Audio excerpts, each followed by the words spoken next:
السلام علیکم دوستو، کیسے ہو؟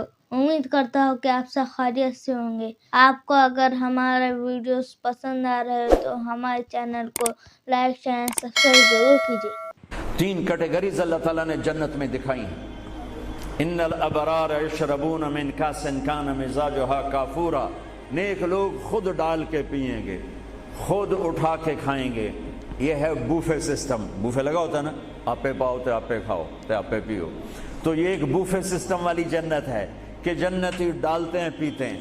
ایک اس سے اوپر وی آئی پی جنت ہے، یسقون فیہا کاسا کان مزاجها زنجبیلا، کہ وہاں وہ بوفے سسٹم نہیں ہے، وہاں سرونٹ سسٹم ہے، نوکر۔ یہاں تو آپ کے پاس نوکر ہوتے ہی نہیں نا، تو بڑے سے بڑا مالدار بھی بیچارہ آپ پہ ہی موٹر صاف کر رہا ہوں، آپ پہ ہی میٹ صاف کر رہا ہوں، آپ پہ ہی پیٹرول پا رہا ہوں۔ تو کئی سال پرانی بات ہے، ایک نوجوان نے مجھے اپنی گاڑی میں بٹھایا، یہیں تمہارے انگلینڈ، مجھ سے کہنے لگا مولانا یہ 2.5 لاکھ پاؤنڈ کی گاڑی ہے۔ میں نے کہا اس کے میٹ کون دھوتا ہے؟ کہا ہم خود ہی دھوتے ہیں۔ میں کہا ساڑی سزوکی توڑے کل چنگی ہے، ساڑا ڈرائیور دھوندا ہے سارے۔ تو یسقون فیہا کاسا کان مزاجها زنجبیلا، ایک وی آئی پی جنت ہے جہاں پلانے کے لیے نوکر ہوں گے، جہاں پلانے کے لیے فرشتے ہوں گے، جہاں پلانے کے لیے جنت کی لڑکیاں ہوں گی۔ میرے نبی کا فرمان ہے جنت کی لڑکی 7 سمندر میں تھوک ڈالے۔ میرے کتنے سمندری سفر ہوئے، ہر سفر میں یہ حدیث یاد کرتا ہوں تو پاگل ہو جاتا ہوں۔ سمندر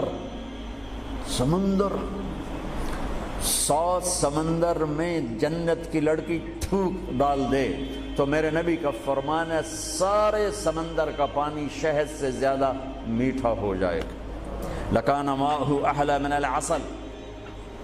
وہ کیا چیز ہے؟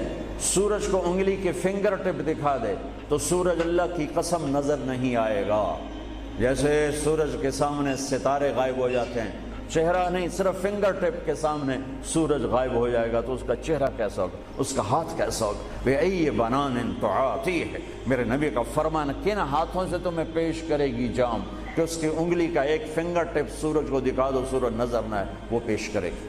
اور اس کے جسم پہ 100 جوڑے ہوتے ہیں، ایک جوڑا نہیں ہوتا، 100، اور ہر جوڑا دوسرے جوڑے میں نظر آتا ہے، اور اس کے جوڑوں کے اس کا جو فراق ہوتا ہے، اس کا جو لہنگا ہوتا ہے، وہ 3 میل کے دائرے میں گھوم رہا ہوتا ہے، 3 میل کے دائرے میں۔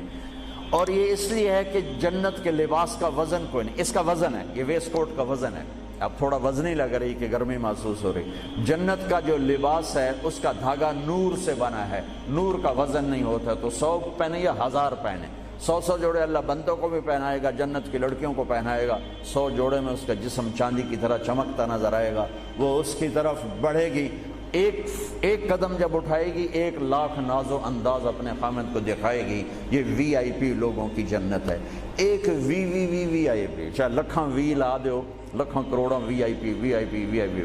وہ ایک سب سے بڑی جنت ہے جس میں سارے غریب لوگ ہوں گے، مالدار بھی ہوں گے پر تھوڑے، غریب زیادہ ہوں گے، ریڑھی والے، تانگے والے، رکشے والے، ٹھیلے والے، وہ سب سے وی آئی پی جنت میں ہوں گے کہ وہاں جو پلانے والا ہوگا، نہ حور، نہ خادم، نہ فرشتے، نہ بیگم، نہ بیوی، نہ نوکر، وہاں پلانے والا اللہ خود ہوگا۔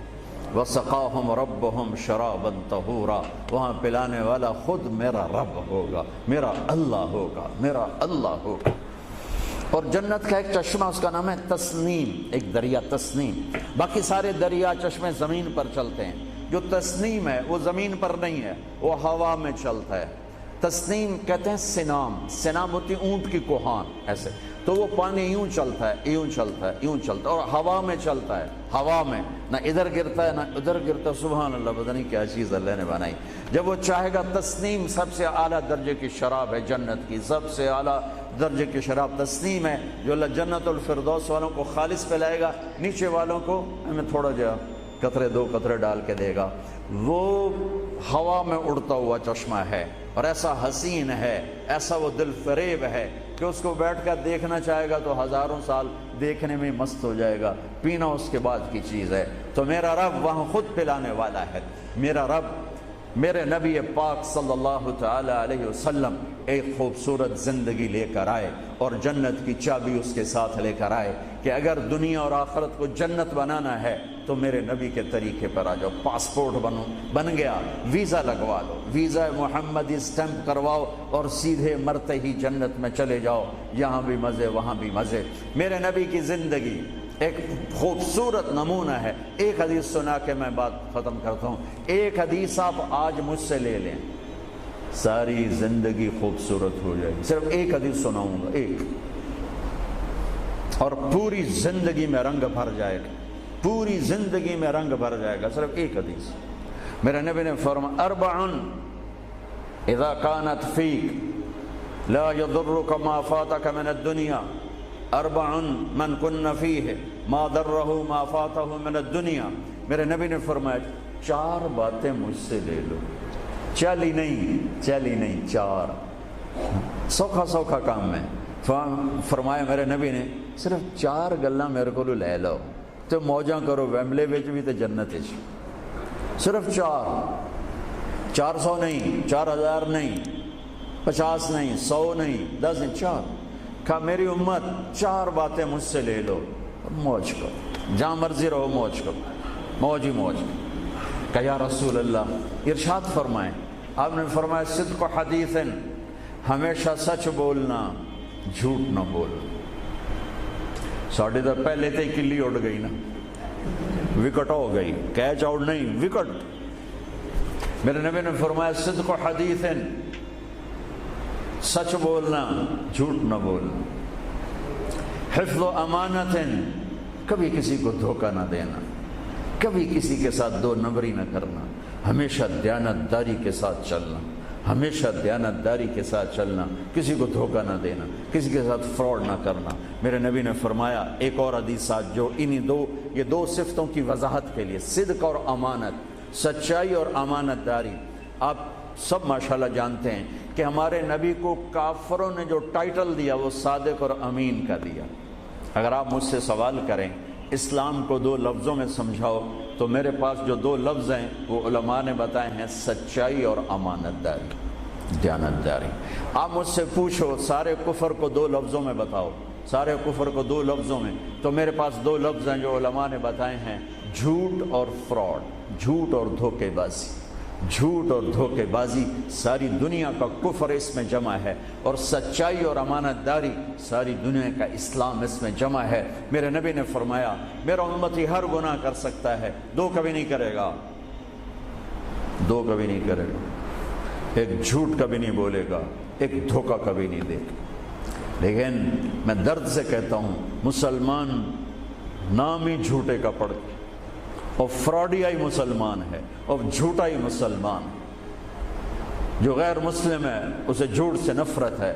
ہم کلمہ پڑھنے والے رج کے ٹکا کے جھوٹ بولتے ہیں, ٹکا کے دھوکہ دیتے ہیں. جسے موت ہے ہی نہیں, یا موت کے بعد کوئی پوچھنے والا نہیں ہے.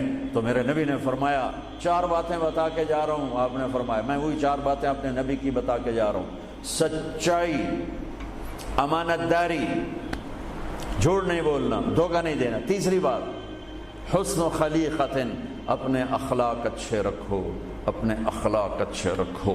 معاف کرنا بھی سیکھو, معافی مانگنا بھی سیکھو, درگزر کرنا بھی سیکھو, اور جھکنا بھی سیکھو. سخاوت سیکھو, محبت سیکھو, دلداری سیکھو, تواضع سیکھو, عاجزی سیکھو, خدمت سیکھو, لوگوں کے سامنے بچھنا جھک جانا سیکھو. اکڑنے والے ٹوٹ جاتے ہیں, بچھنے والے کامیاب ہو جاتے ہیں. جس شاخ پہ پھل ہوتا ہے وہ نیچے جھک جاتی, جو شاخ خالی ہوتی ہے وہ اوپر کھڑی ہوتی. تو تیسری بات فرمائی اخلاق ٹھیک کرو. سارے اخلاق کا ایک جملہ بتا دیتا ہوں, سارے اخلاق کا ایک جملہ بتا دیتا ہوں. میرے نبی کا فرمان احسن الی من اساء الیک, جو تمہارے ساتھ برا سلوک کرے تم اس کے ساتھ اچھا کرو. ایک جملہ. برے کے ساتھ برا بننا یہ کون سی بڑی بات ہے؟ جو تمہیں پوچھتا نہیں اس سے پوچھو, جو تمہیں دیتا نہیں اس سے دو, جو تمہیں بد دعا دیتا ہے اس سے دعا دو, جو تمہاری غیبت کرتا ہے تم اس کو دعا دو, جو تمہاری برائی کرے تم اس کی تعریف کرو. پھر دیکھو اللہ کا غیبی نظام کیسے آپ کو ہوا میں اٹھاتا ہے, اڑاتا ہے. تو تیسری بات میرے نبی نے فرمائی اخلاق اچھے کر لو. چوتھی بات میرے نبی نے فرمائی، چوتھی بات آخری بات، عفت فی طعمت، عفت فی طعمت، جہاں مرضی رہو رزق حلال کماؤ، حلال روٹی کماؤ، حرام نہ کماؤ، حلال کماؤ حرام نہ کماؤ، کہ رزق حلال ایسی دولت ہے. میرے نبی کی مجلس میں ایک صحابی بیٹھے تھے، سعد بن معاذ. آپ کی نظر ان کے ہاتھوں پر پڑی تو وہ بڑے سخت جیسے مزدوروں کے ہاتھ ہوتے ہیں، لوہے کی طرح. تو آپ نے ان سے پوچھا سعد یہ تیرے ہاتھوں کو کیا ہوا ہے؟ کہ یا رسول اللہ میں بچوں کے لیے روٹی کماتا ہوں اور اس کے لیے دہاڑی کرتا ہوں، مزدوری کرتا ہوں، تو اس سے میرے ہاتھ سخت ہو گئے. تو آپ مجھے دیکھو. آپ نے ان کا ہاتھ پکڑا اور ایسے بوسہ لیا سب کے سامنے اور فرمایا بچوں کو حلال کھلاتے ہوئے، حلال حلال، شراب بیچ کے نہیں، جوا چلا کے نہیں، بچوں کو حلال کھلاتے ہوئے جو ہاتھ ایسے ہو جاتا ہے اس پر دوزخ کی آگ حرام ہو جاتی ہے. ایک حدیث بھائیو لے لو، میں لے لوں، میں بولنے والا بھی محتاج ہوں، آپ لے لیں، آپ سننے والے بھی محتاج ہیں. اللہ کی قسم دنیا بھی ہماری بن جائے گی، آخرت بھی بن جائے گی. تبلیغ کا کام ان خوبصورت صفات کو سیکھنے کی محنت ہے. آپ سب سے گزارش کرتا ہوں کہ اور زیادہ نہیں تو مہینے میں 3 دن ضرور آپ جایا کریں تبلیغ کے ساتھ. انشاءاللہ اس سے آپ کو بہت فائدہ ہوگا، بہت خوبصورت زندگی نصیب ہوگی. اور آخری بات یہ کہتا ہوں، اگر آپ کسی سے لڑے ہوئے ہیں تو اٹھ کے صلح کر لیجیے. اچھے 4 باتوں میں ایک بات ہے اچھے اخلاق، اور اچھے اخلاق والا کسی سے لڑ کے بیٹھ نہیں جاتا، اس سے راضی ہو جاتا ہے، اس کو راضی کر لیتا ہے. اگر آپ جہاں انسان رہتے ہیں وہاں جھگڑے بھی ہوتے ہیں، کسی سے آپ ناراض ہیں تو معافی مانگ لینا، معاف کر دینا، تو اللہ آپ کے پچھلے سارے گناہ معاف کر دے. اور میاں بیوی آپس میں لڑے ہوئے ہوں اور وہ آپس میں صلح کر لیں تو یہ صلح اللہ کو اتنی پسند ہے کہ اللہ دونوں میاں بیوی کے پچھلی زندگی کے سارے گناہ معاف کر دے.